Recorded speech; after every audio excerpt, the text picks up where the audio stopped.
Hello అండి. మెంతికూరతోటి ఎప్పుడూలా కాకుండా ఇలా ట్రై చేయండి. చాలా రుచిగా ఉంటుంది. ముందుగా మెంతికూర నీట్‌గా వాష్ చేసుకొని తీసుకొని, తర్వాత స్టవ్ ఆన్ చేసి బాండీలో ఆయిలు, పసుపు వేసుకొని, బంగాళదుంపలు నీట్‌గా లైట్ గోల్డ్ కలర్ వచ్చే వరకు ఫ్రై చేసుకొని తీసేయాలి.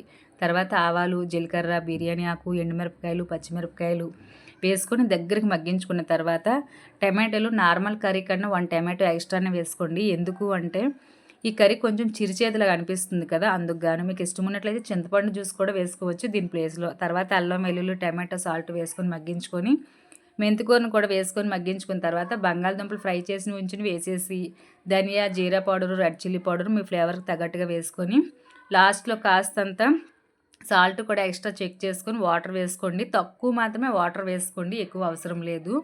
తర్వాత ఎండింగ్‌లోని మనము కొత్తిమీర గాని, కరివేపాకు గాని ఇష్టమున్నట్లయితే వేసుకొని ఒక 5 నిమిషాలు మగ్గించి సర్వ్ చేసుకుంటే మెంతికూర, బంగాళదుంప కూర రెడీ అయిపోతుంది.